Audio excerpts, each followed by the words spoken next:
No siabo apaho sima edu enumye mamunyina kwa bai mamo adwo ediba UTV so ebra so se ensem ahodo ayensa ka yaboaboa no yadeba ebesomo yade asida ema this way chocolate drink Ghana kokoni yade aye ede aya no anumbi best point savings and loans and the best assurance special ice natural mineral water and drink saudo de kan obi nene omoboye chidom ensem no de dimo akotene bini Emrashe bedwafie chiame abedi echira wodi kan eye Unauthorized edi atodwa se odimonyafo osei chei mensa bunso wode na dwuma ato honom se edom kese ba no dani no eyade aye ne yapa sikasem soafo abedi echire a wo kasa de atodwa achire mu se ankwankwa nwuma no ntaya banyachi ne emu adwuma asante hene otumfo osei tutu otoso mienu edi ato surveyors ahodo enim se Omuma oman Ghana enya omadwuma ni mfaso esen abodin ene conferences ahodo a omo JB Dankwa edu yekunu 2016 court akoso asetena penyina woye dansini akasa de atodwa chemse abrantie sexy dondono we nipa boni ni yewudini na NDC amanyoko no eye omo policy dialogue ewo pediase ehon nsem no ye de beba betum na sanitation sensem a enkoye ne mpenifo akasa edensem afaho wa ashaman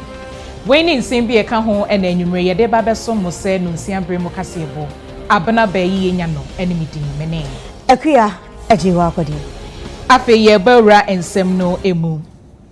na governing council omoda Ghana Institute of Surveyors ano akwa akopie asante hene otumfo se tutu otoso mienu na ase ama nana ediato omanim se adwuma no omo ye no omunhwe na Ghana de hye enya mfasopa emfiri mu sen abodin ededa won so ene conferences ahodo a omo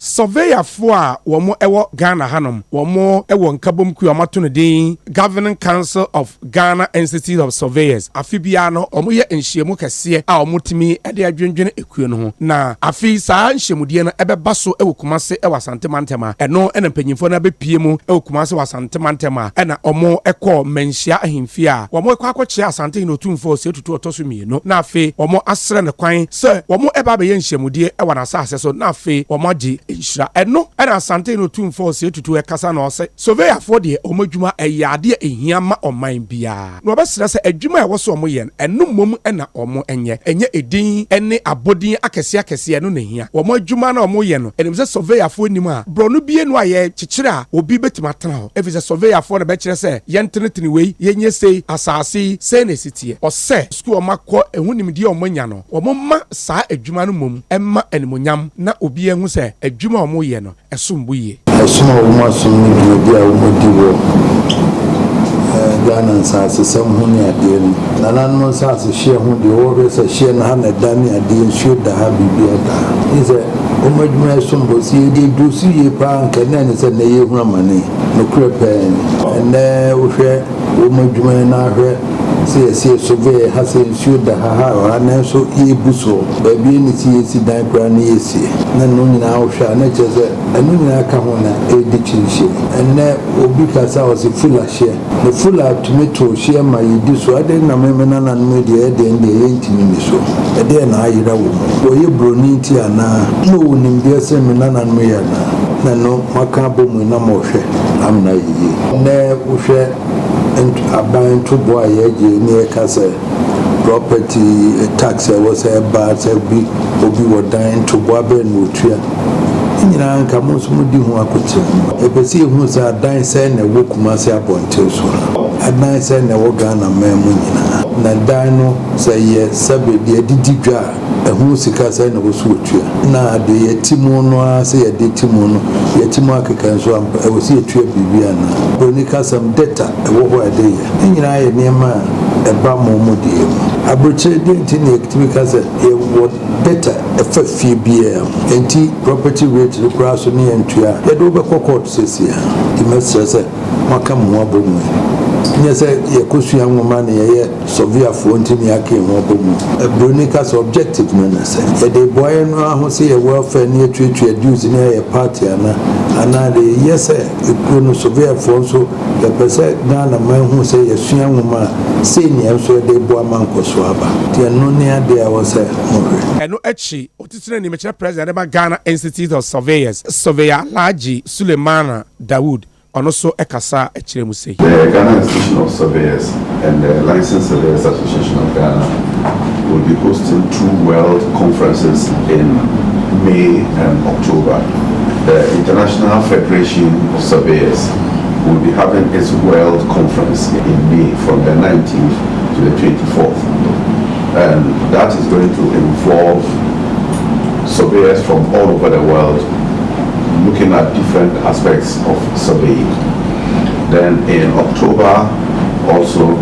the International Cost and Engineering Council and the African Association of Quantity Surveyors will also have another conference, and it's also a world conference of quantity surveyors. So these are the prestigious things that your children have been able to bring to the country. And in part of the programs, there will be sessions in which traditional authorities will be telling their own story regarding issues relating to their land holdings and how it is managed. So when the time is approaching, I think we will submit the official correspondence on that. NDC amayekonu policy dialogue nhyehyeye no ekoso peduase a eno no ewo apuye mantemu nyina da eye adwempo musuesua ye bebo ahwe amasetumi eko edemo omo a ombegina so edi ebu omo na breko na mu so no 24-hour economy no omo ebehwe etuhu anamobi na amayekonu dwomtene Ruwa Johnson na siedunketia akasa no de atodwa akiremu ese MPP for enye 2024 power ankwara mo de bema NDC na ebomu no wombehwe so bema akontabuo papa esefata akosofri somba yeyi omodi sika abomanefo kata se dream krono akoso ewen pipiamo mu papa pa na so pipiamo nyuko ni mpenifo enye wode di hiade so obeyemu enhwemu obo Ghana fo no ho ba se NDC ba kata se ne dream akoso pipiamo mu nyina no obeyemu hwehwemu afi so NDC amanyuko ni manyina no ode to omanim so wone Ghana fo nkasa na Ghana fo nte wonase na wontumi fatumi no so enhye wonsa. Comrades, I'm sure you are fully aware that one of your difficult tasks is to be able to fashion out our direction as to how to dismantle the clutches of state capture that has crept into the nation. If we don't break down the state capture, we cannot make progress. So I want to demand from this group that we should get, at the close of these discussions, we should get an implementable roadmap as to how to free this nation from the state capture. Again, there must be a clear policy of how to recover the loot, because Ghanaians know that our country has been badly looted and our suffering is mostly attributable to the loot that should have gone into investment to grow the economy. So they will expect from us our strategy to recover the loot and invest it. Yidim said ya enema na enema esitie ena ya anom so eba yenim boshe bebre omo ye na yidim said ya oman no esitie sese enti ye ntwen se ye ba ba mu ansana ya ba bedwen kwan e be fa so ne atoto ne maye na sa policy dialogues ye enema ya hyase dada a na yedi hu nkomo e wo various committees a ye hwe the various sectors, economy, social sector ne ade nyina ne ahwe kwan ase e ba ba mu a da ye ba ye na ne ahyase e de niema egu akwan mu.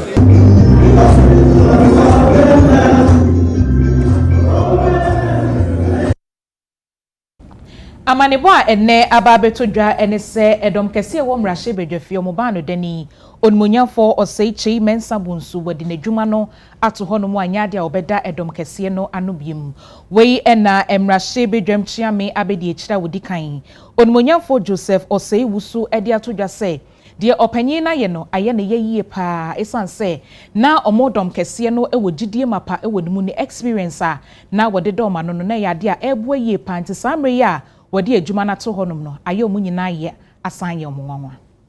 He has been a fantastic leader, an extremely hard-working person, and I would have wished that he stayed on till the end. I'm sure moving forward, the caucus will discuss all the ramifications of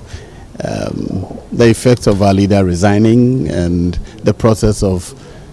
selecting or electing a new one. We will discuss all that, and if there are any implications that would have negative impact on our caucus, we may decide, we may plan a route that will keep us together. As anybody who has been close to him knows, he's extremely hardworking, and he can sit from morning to morning if there's work to be done. I would have wished that he stayed on, because I am extremely confident in his competence and his leadership. I would have wished that he stayed on, but he opted to resign. So now there's confusion being thrown into the interpretation of our standing orders, which we are so proudly touting that we have done, by the Speaker himself. So we will have to look at the interpretation. Yesterday I spoke that I had an alternative interpretation. I understand that Honorable Atachi also spoke that he had a different and alternative interpretation. So we will look at the interpretation as contained in. I can't see how you can interpret standing orders of Parliament to bring in a party which is not a member of Parliament. That interpretation, I can't see where the basis of that, and for me that is a confusion that has been thrown into the interpretation of the new standing orders by Mr. Speaker himself. Onwonya foko jo upon kroma yo fuasi ayrebi mashe bedwani sese oyo swafo hwenwuma ne adansi esu na wono enedom kuma wo mashe bedwam ato nkrade amano se odo na bonka no emu ayetan na emu afupa endomo wode so bepe ameya kwa kotim na ensua besna ko nensu yiri amefa enkrafo bi. As you're aware, the constituency that I represent, Kote-Koli, has the Odo River that runs through it. And unfortunately, the Odo has been silted up and has not been dredged in recent times. Mr. Speaker, the level that it has reached at the moment, should we have one episode of rainfall, we're going to suffer a huge amount of damage and possible loss of life. This is an issue that has been recurring, and the Works and Housing Ministry has reassured us consistently of the work being done. Unfortunately, the level of the silt in the Odo is so high that cattle and chickens are actually walking on the water. It's not a miracle, sir. So, Mr. Speaker, I would really urge the Speaker to kindly put a bit more pressure on the Works and Housing Ministry to really expedite the desilting of this channel before the rains begin. For the Ministry of Works and Housing, as at the time we are approving the new budget, only 20% has been released to them. And so, Mr. Speaker, under such circumstances, how can the ministry execute its outlined programs? These are some of the challenges. And Mr. Speaker, it is important for this House to note that the World Bank provided $200 million to support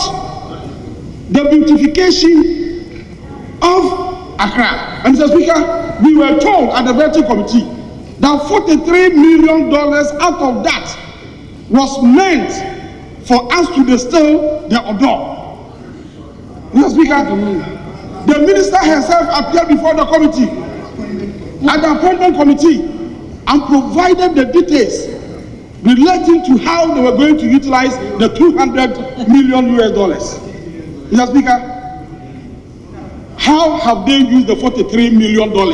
meant for the distilling of the Odo River? Information also before us here in Parliament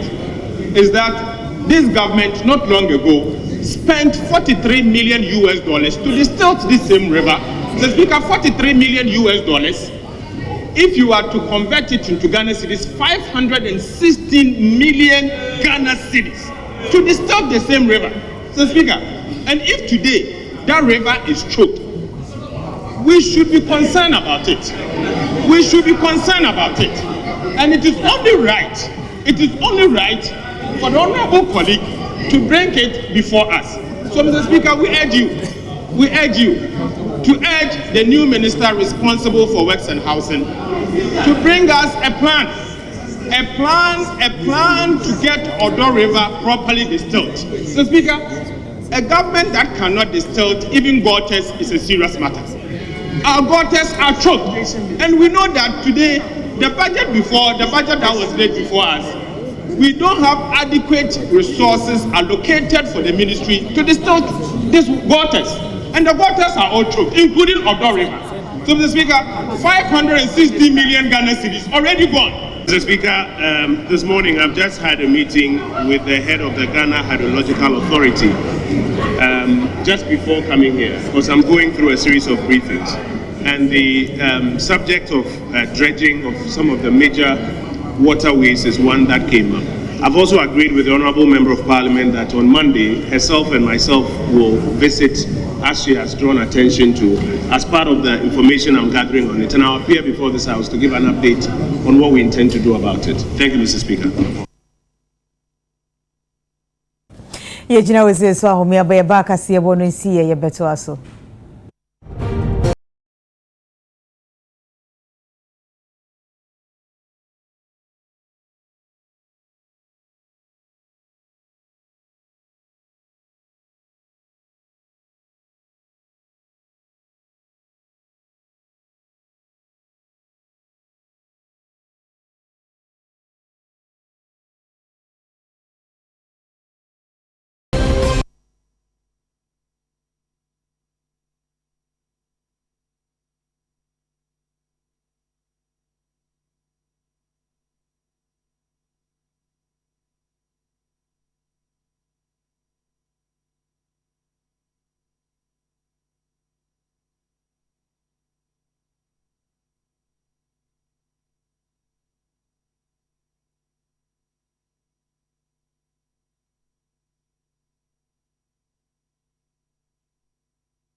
Ebusiafo emamu nyina kwa ba yebeto akasebo no eso na senior political science lecturer at University of Ghana Suyapomu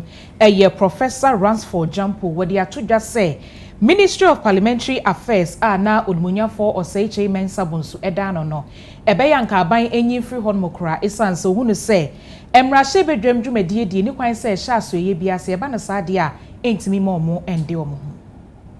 Urumenyanfo say Chimensa Bunsu Penini no dom kese no bando deni, or dom kese no bando denintino, Natchez Wababe or Sofa, Mrasiba Medino, or Dano, Minister of Parliamentary Affairs. Says your opinion in the Jumedia to them Sodom Kese and Bando denino, HS di Brano Cremusuno, a Babe Dampine and Amon Fremomo, say Ministry of Parliamentary Affairs and Pin for Pesu ye edifi honomo. Neno and our Professor Rans for the jump which him say, or Faso Papa, or Chirinsemusi. Ministry of Parliamentary Affairs and Cancer say a year Australia yet Timpo.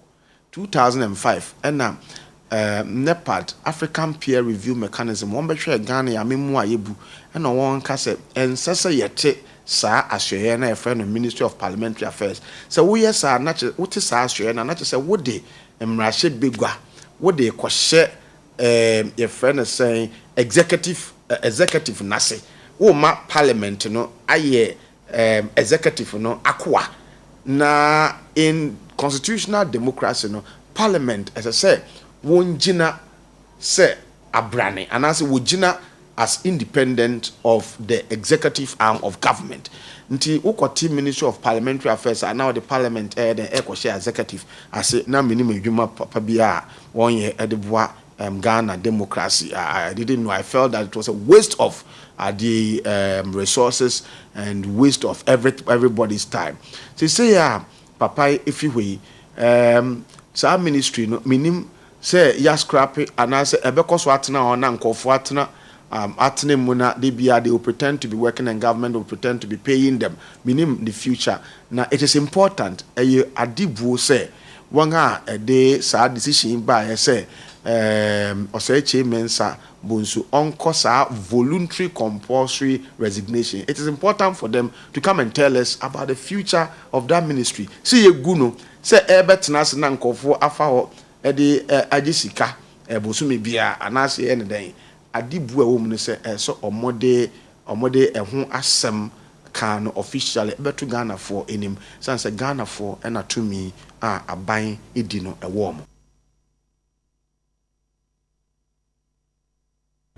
And the High Court ewo enkraha eko asetena na orua JB dankwa edu kane na oye ebuakwa North Mashibedwani wo hunsem ene da apaso na eye February bosome no wonfie mpimbienu ene edu ensia 2016 mu ene nkrofo bi bowura ne fie ko funeral na mso fa ma ne fa na prekro mu etinananum ewo ensiedo na ASP nkroma wono na ye hwehwemu panyini power sa ensembekas investigator wakwa akogina adaka mono ni adansinya wotoso nwotwe akwaduboni ede no aba waba ne nswode tu dwa nada ene se JB dankwa edu enipa okunu no eye Daniel Esiedu ene ekunu de boni samrane sexy dondo no ona okunu na wo kiremu se ebra wo mo echi abrante ne de dikan no wo je ne mfumsudie atu mu se wono eno yoye na empo no eniema hodo mo de bae se adanse enu ye hwehwemu omunya na abrante ne edikan wo gitumu se sa niema ni nada eye ne dia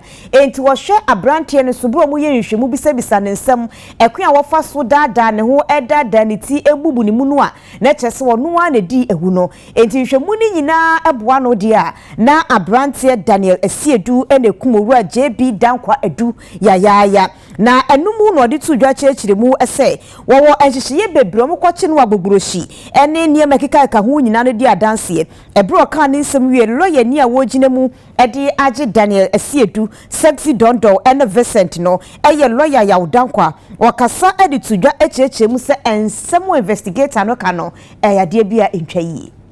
The reaction is that he's formed his own opinion of my client. And as a witness, your job is to assist the court to determine the guilt or the innocence of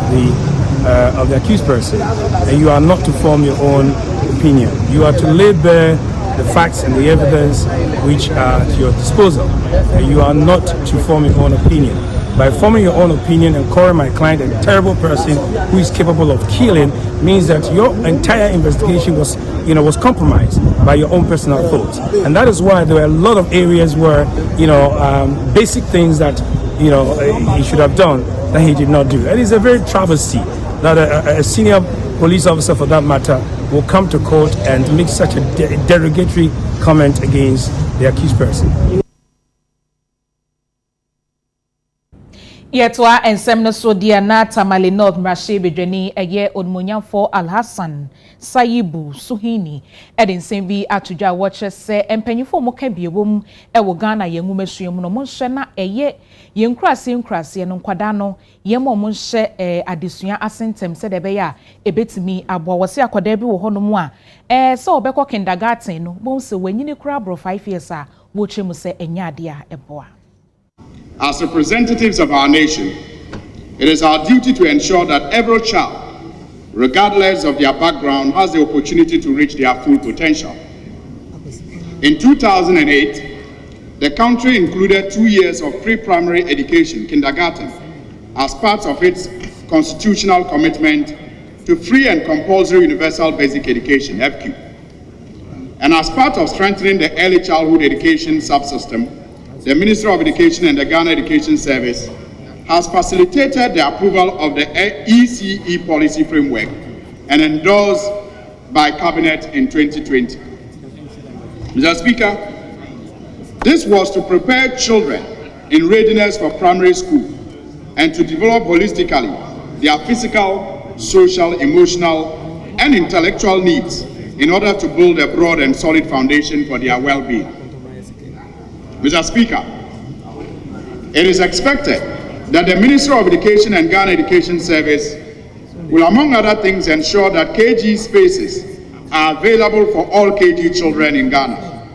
engage families and communities to provide learning opportunities at home to support children's school readiness, and to, through strategic collaboration with key stakeholders, ensure that the early childhood education policy framework is implemented across the country. Mr. Speaker, this is an aspect that has suffered in education for long. Unfortunately, up until now, it is still a very difficult situation, especially when you get to the rural communities. Mr. Speaker, listening to what he has said, we need to note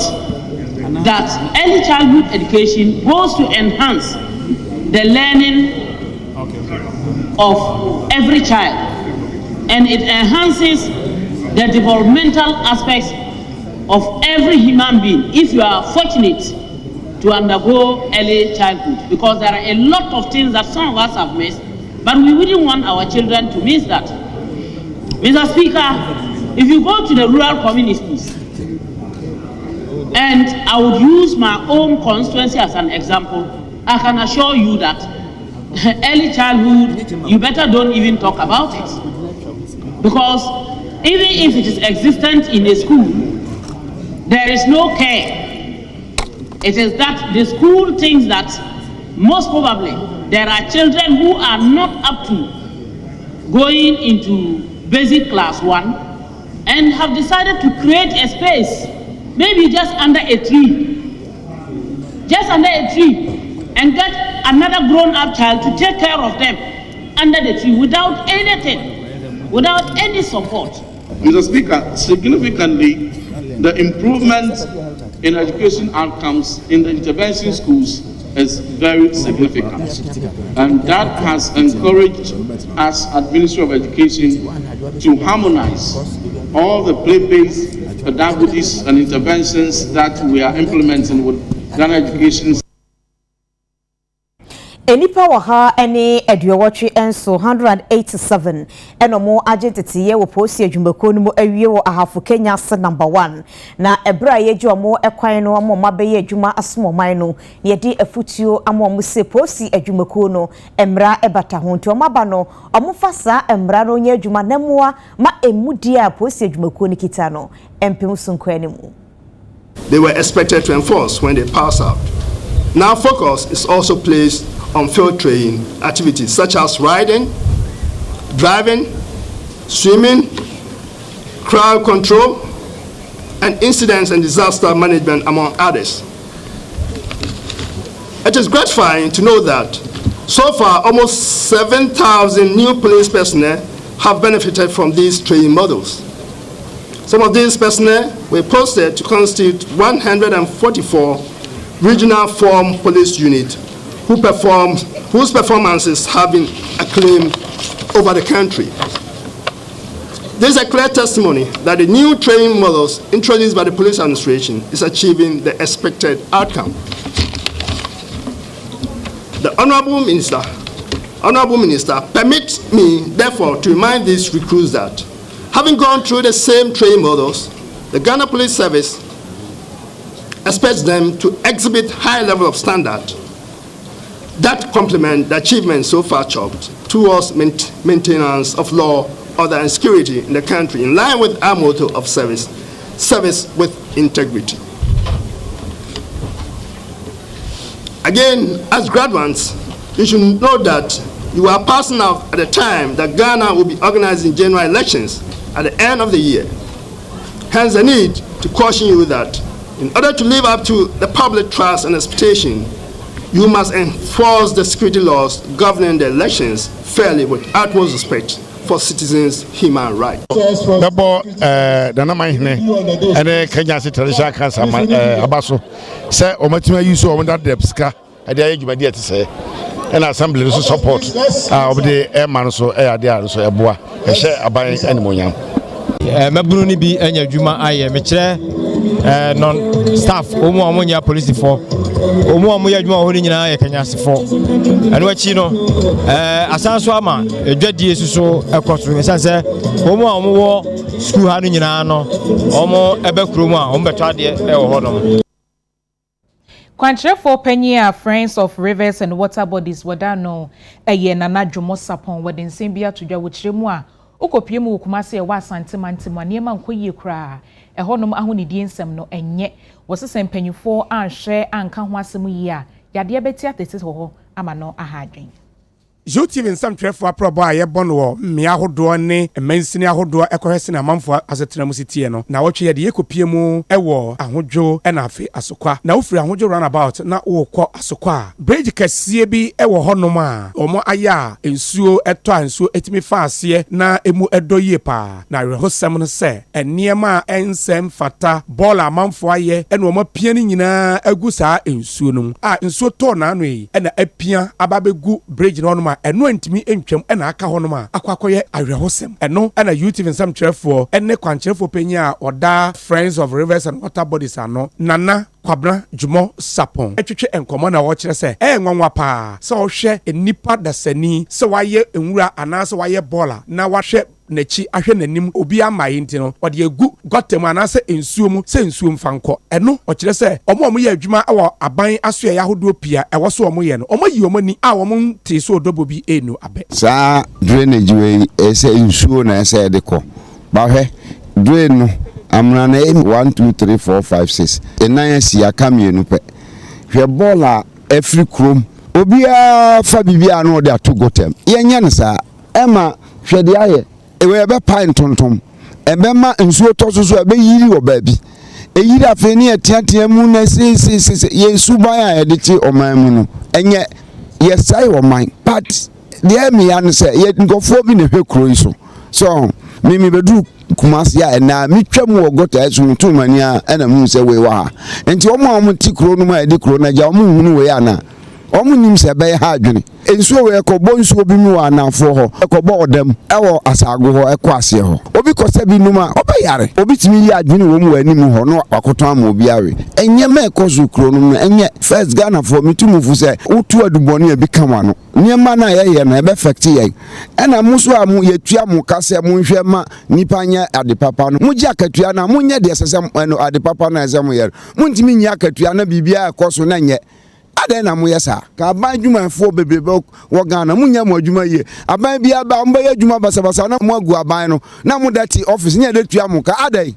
munya mo adwuma ye eno achi youth in some trefo ene emrante mienu bi a wo mo na sesi rubber nsuo na atwe edifri kroma ba be ka honom na o mo sesa ye na o mo hwehwe nkomo fini nyina ba choko a nti nsuo to na nsuo ne bakase a tumi fa ha nyina na ya amem nkronfo nti de meka kakra se minua fo na o mo wo krom ene kejetia nyina yesra mo a obi eto bola go a on pakem boano na wi abola fo e choma na wa fa man ye de gugata num sana ya na e ba choko ba nti se no ebe ma nsuo no ibi anya kwan nko nti sana mboa nti yesra mo we africatia ebi so free ju side ho nuya no ene g oni ya ni na frafra ena na mbaye ti afi we nuya no ya na gata no so ere free nti eno nti na ye na mo yim Yasan ya humi bi ma baye beto akase bone so.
Jama yehu akwaba ye kosikasam ene adwadi mu Kasapreko Company Limited eye Ghana adwumaku kese baako a womo eye nsuo doko nsa ene ensade na adwuma no modemo ene kwa eko animu ntie sempeni 14 tim no asiye na daache ankoma bi no amasikasam aginentie nei eye Ghana Stock Exchange ye de Kasapreko adwumaku no akwakaka ho empenifo akasa de atudwase we ye kwampa beboa ma adwuma no wanyini yabo adwuma ma nkrofo nya bi ye tretre yempi wamu na ahwe amane ma akoyi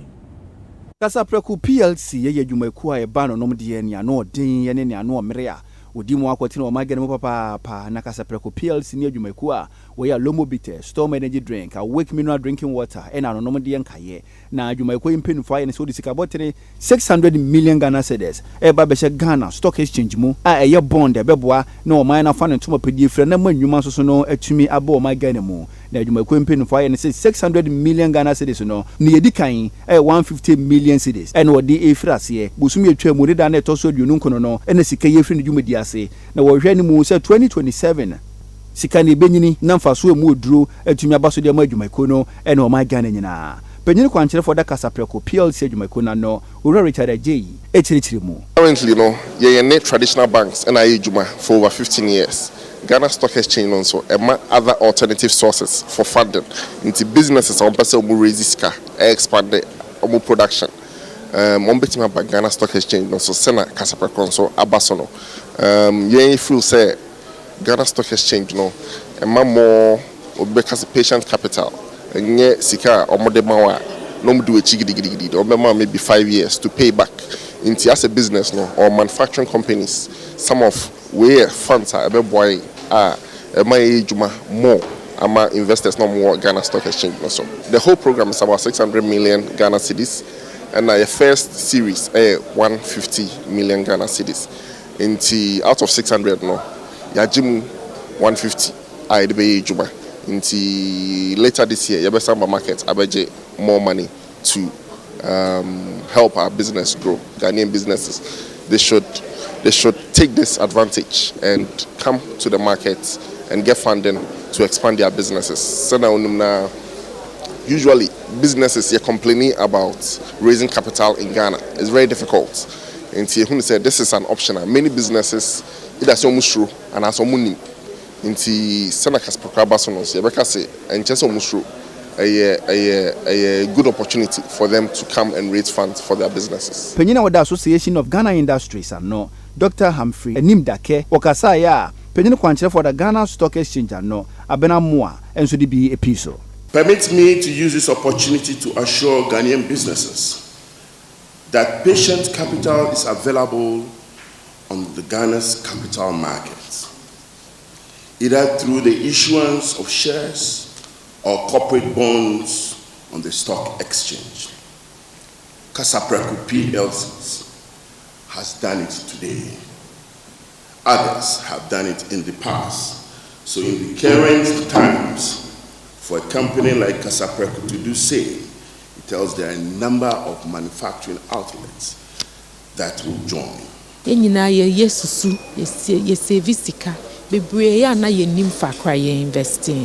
But a crony be a year or see a cambum. Ye disicasa ma well-run businesses. Companies are ya who say omo ye bibi, omo ye open and transparent. Cano crewo a cost of chirayen, omo ye faswa, omo mayen who see a yen faswa. Ya was sembi bisa, omo be upon my bisa, and me any omu didi and some who.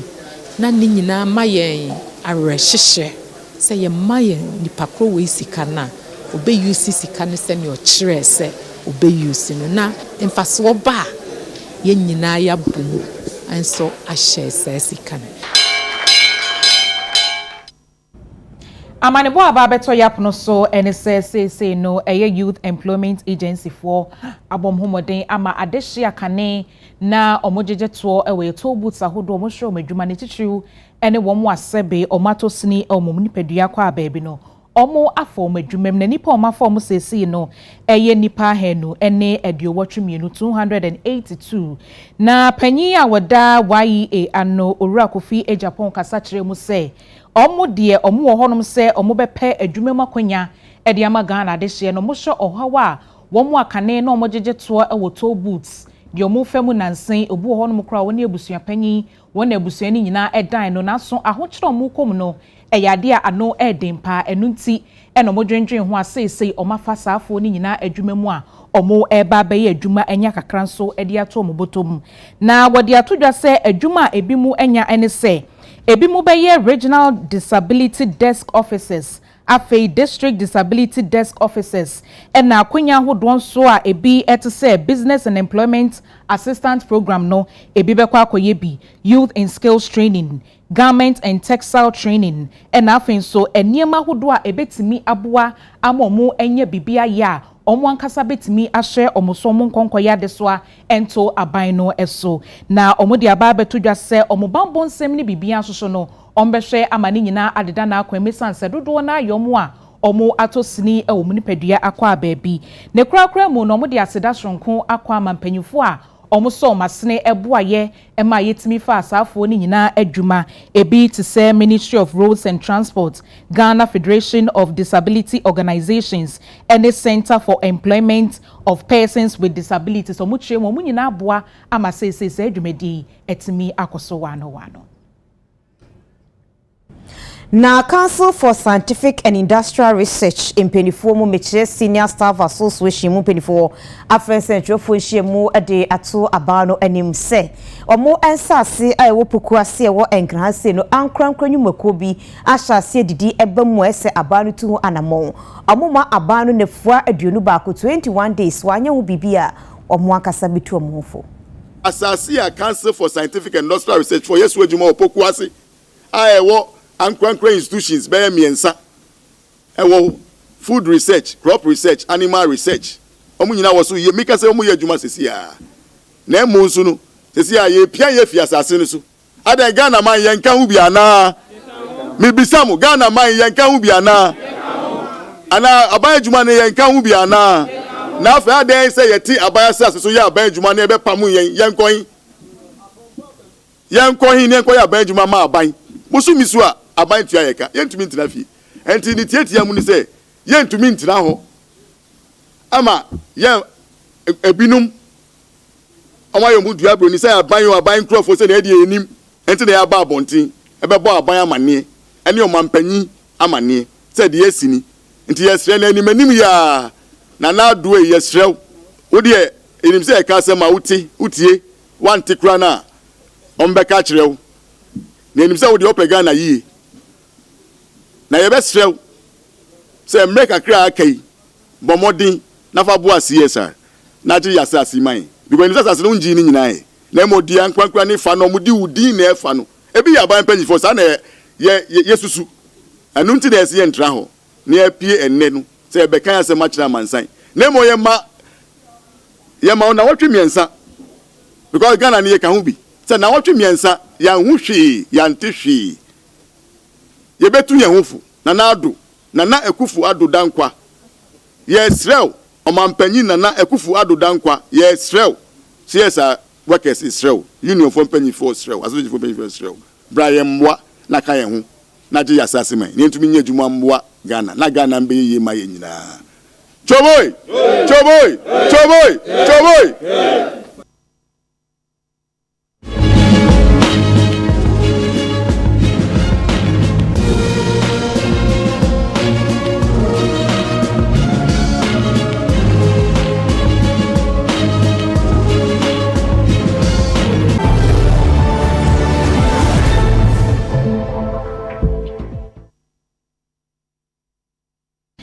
Yede kasi ebono eko empotemu na adehia mo domi abra obom constituency e won kramante mu hanom echiremu a bosha amanyofo ehye wo mo se omobetu omukuro ne mpon ebesi ne omunye hwenfa ho no se mpanyufo anhye anye ne ntemu a afinya de a omo ebeto aba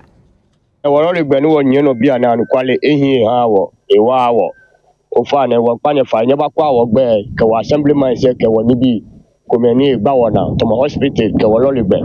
gbawona ya ne sini do mo nye obongu road ni nye ne gbe ehi ha mi kura mpa kunchoni shinye shpon nye chenye na lole san wo lole gbe ne ehi ha wo no ani do mo bi enwene ni ye fe ne ba na mi ne ya bi ne ke ya dawo kwa ehi kebe ka dawo kwa ehi ke bi ne ke ya ensan la hu ehi kebe ka ya masama ehi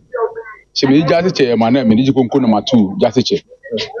won fe ku na ka shi abanya fe ni ehi awo che ehi ha awo wa ni ka tumo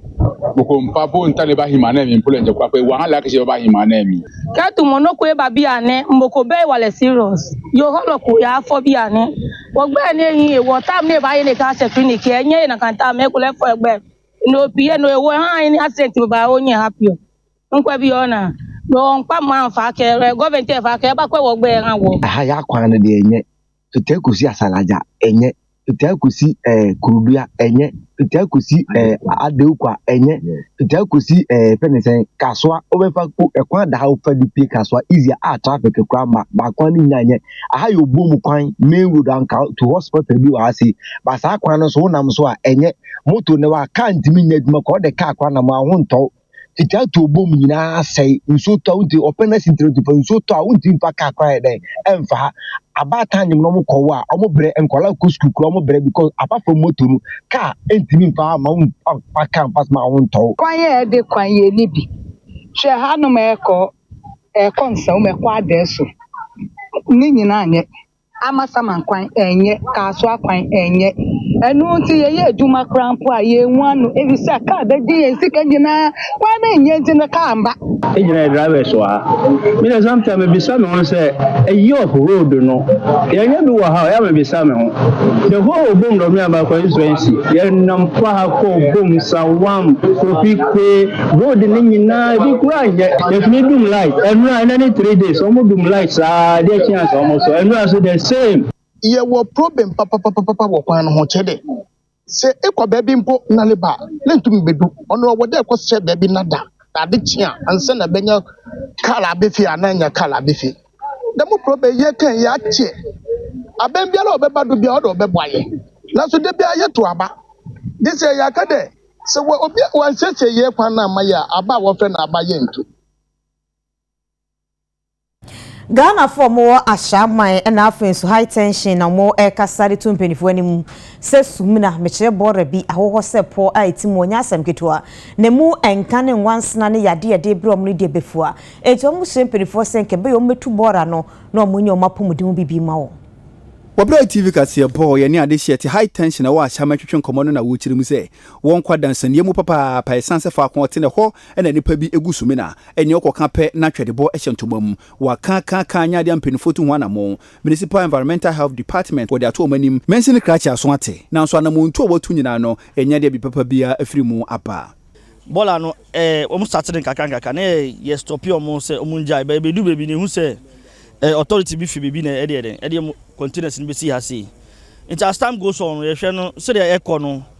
If we shall na over. To say bola no container nema obi ambefa. E wa say be shall na hanya be bola. It is a bola no almost sound so much wan say so a na a contaminated area hanya echo na e via for so po na wa Greek for post. E wa ha see high tension post no. And so affect you na ya ejuma hanya yeso ye brand ye the information akoma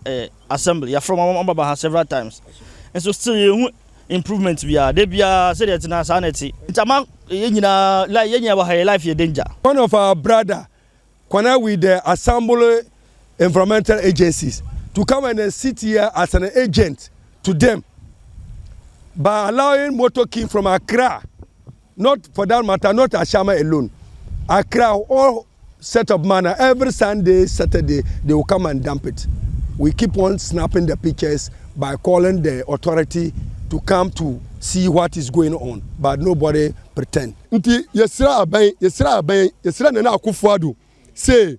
maybe Ashama this one timi nya onu ankasa wonye de on free Accra number yame and authority na wono ho and on free Ashama DC number de on ba sise bole na me say mo ankasa mu ba ni mo ho bole no on betima shibole e wa ha on betima shibole e wa ha enwusie no kore betima to court say new tulaku bole we ya second say Paul sini nyina Paul no maybe omu soje na BBC a the one me brothers in kai no enye anko o the whole Ghana suppose we the whole Ghana na omu supply light no bola na enye bola na kwa o eya omu di sodas egum omu shi bola na anajo kra ansa na de chi a and the bet ma dum but sodas in the bet ma she be 3 days endum ana bola no so omu sana mi blanka omu timi ma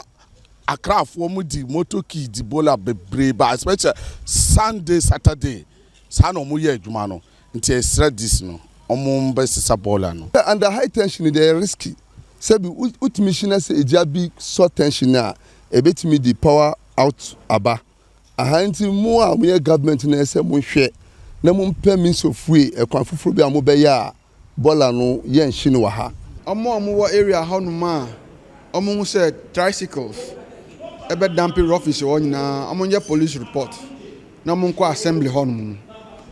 na obi basa ye nchi no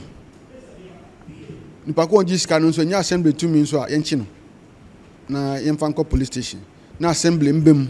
na ye hu say assembly na mo mu sa atumi na na mo pe na mo ye na mo di sika ho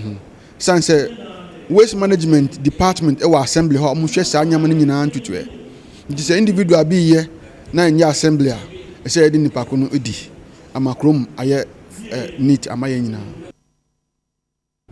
Ebenyisi anamotintin biada na ye na ewie wo abobo ano ntie de anwumere akankase ebo no asi. Ye de aseda ma Sewers closet ono ene hye ya tade ma ho ye fe. Sewa chira kwan ewo odoko eye traffic light no a mo ben teknofo dane number no eye 0243 508635 0243 508635 Ena mitini Philoless Locks natural hair. Omo number no ye 0244 423201 0244 423201.